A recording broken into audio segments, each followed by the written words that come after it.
والعصر ان الانسان لفی خسر۔ ترجمہ، قسم ہے، اللہ کریم فرماتے ہیں قسم ہے زمانے کی، ان الانسان لفی خسر، ہر انسان خسارے میں ہے مگر جس نے 4 کام کیے خسارے سے بچ جائے گا۔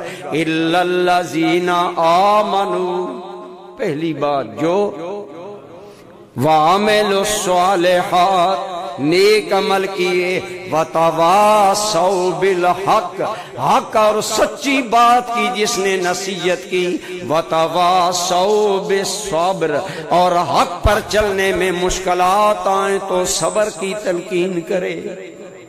کئی بندے کہتے ہیں جی جب سے میں نے نماز شروع کی ہے میری روزی کم ہو گئی، تو ہو سکتا ہے آزمائش ہو، نماز تو غلط نہیں ہو سکتی، تیرے اندر خامیاں ہیں، آہستہ آہستہ ٹھیک ہو جائیں گی، جب تو پڑھے گا تیرا دل مانوس ہو جائے گا، اللہ پاک مہربانی کر دے گا۔ تو 4 یہ کام ہے۔ صحابہ کرام اتنا اس پر عمل کرتے کہ امام شافعی رحمۃ اللہ تعالی علیہ فرماتے ہیں جب 2 صحابہ ملتے نا آپس میں جدا ہونے سے پہلے ایک دوسرے کو یہ سورت سناتے تاکہ ہر بندہ ان 4 کاموں پر قائم رہے، ایمان پر قائم رہے، عمل صالح اختیار کرے، نیکی کی بات آگے کرے، اور لوگوں کو اچھی بات صبر کی تلقین کرے۔ یہ قرآن پاک کا حضرت سیدنا فاروق اعظم کا ایک دوست تھا، وہ عرب میں رہتا تھا، وہ شام چلا گیا، حج کا موقع آیا، حج کے موقع پر لوگ حضرت عمر کے پاس اپنے مسائل لاتے، ہمارے ہاں یہ مسئلہ ہے، یہ مسئلہ ہے۔ کچھ بندے آئے، انہوں نے بتایا ہم شام سے ہیں۔ آپ نے فرمایا کس علاقے سے شام میں؟ انہوں نے بتایا ہم فلاں علاقے۔ فرمایا فلاں اس نام کا ایک آدمی رہتا ہے، تم اسے جانتے ہو؟ کہا جی جانتے ہیں۔ حضرت عمر نے فرمایا وہ میرا بڑا دوست تھا، اب یہاں سے چلا گیا، تم اسے جانتے ہو؟ وہ نا ششدار ہو گئے، جھجک گئے۔ فرمایا بولتے نہیں، جان حضور جانتے تو ہیں لیکن ہمیں ایک ہچکچاہٹ ہے۔ میں کیا؟ امیر المومنین آپ کا دوست ہے؟ فرمایا ہاں وہ میرا بڑا دوست تھا یہاں۔ انہوں نے کہا امیر المومنین وہ تو اب اتنا شراب کا عادی ہو گیا ہے کہ ہوش میں بہت کم آتا ہے، بگڑ گیا نا۔ جب ماحول بدلتا ہے، جب دوستیاں بدلتی ہیں، جب مجلسیں بدلتی ہیں تو دل بدلتے ہیں۔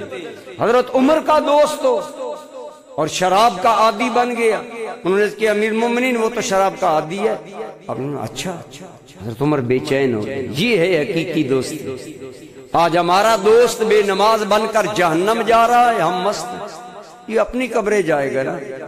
ہمارا دوست بددیانتی خیانت کر کر کے دولت سمیٹ رہا ہے، ہم خوش ہیں جی میرا یار بڑا امیر ہو رہا ہے، یہ اسے بتانے کے لیے کوئی تیار نہیں کہ تو جہنم کے راستے پر چل رہا ہے، حرام مال جمع کر رہا ہے، برائی کر رہا ہے، بددیانتی کر رہا ہے، کوئی دوسرے کو نصیحت کرنے کے لیے تیار نہیں۔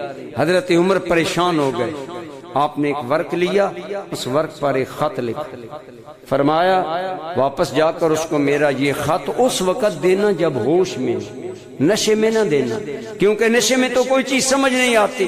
حضرت عمر نے اسے کیا خط لکھا؟ اس کا نام لکھا، سلام لکھا، نیچے قرآن کی چند سطریں لکھی، نیچے لکھا من عمر بن الخطاب، یہ عمر بن خطاب کی طرف سے خط ہے تیرے۔ وہ گئے، اسے وہ خط دیا، پاس بیٹھے خط لانے والے، وہ ہوش میں تھا، کھولا، جب بتایا گیا نا حضرت عمر کا تیرے نام پیغام ہے، بڑا خوش ہوا، جو ہی خط کھولا تو پیغام کیا تھا؟ پیغام قرآن تھا۔ آپ نے اسے سورہ مومن کی ابتدائی آیت کریمہ لکھی، حامیم تنزیل الکتاب من اللہ العزیز العلیم، یہ قرآن اس رب کی طرف سے آیا ہے جو العزیز، سب پر غالب، سب پر غلبہ رکھنے والا اللہ، یہ اس کا کلام ہے۔ العلیم بڑے علم والا ہے، غافر الذنب وقابل التوب، غافر الذنب گناہ معاف کرنے والا ہے، وقابل التوبہ توبہ قبول کرنے والا ہے، شدید العقاب لیکن اگر کوئی توبہ نہ کرے تو جب پکڑ لیتا ہے بڑا سخت پکڑتا ہے، شدید العقاب ہے، بڑی سخت پکڑ والا اللہ ہے۔ وہ اس میں سارا اللہ کریم کی صفتوں کا بیان۔ حضرت عمر نے سوچا اس میرے بھائی کا دل گمراہ ہو گیا، اب اس کے دل کا علاج اللہ کا نام ہی ہے، اللہ کا کلام ہی ہے۔ آپ نے اسے یہ لکھا، وہ نا اونچا اونچا پڑھنے لگا، ایک مرتبہ پڑھا، دوبارہ پڑھا، شدید العقاب ذی الطول بڑی طاقت والا رب ہے، لا الہ الا ہو الیہ المصیر، اسی کی بارگاہ میں تمہیں کل جانا ہے، مر کر اسی کی کچہری میں جانا ہے۔ ادھر وہ زاروں کی طرح رو رہا ہے، ادھر بار بار حضرت عمر کا خط پڑھ رہا ہے، 3 مرتبہ یہ آیات پڑھی، پڑھ کر کہنے لگا عمر کا احسان ہے میرے دل پر دستک دی ہے۔ قرآن جب سمجھ کر پڑھا جائے دلوں پر دستک آتی ہے۔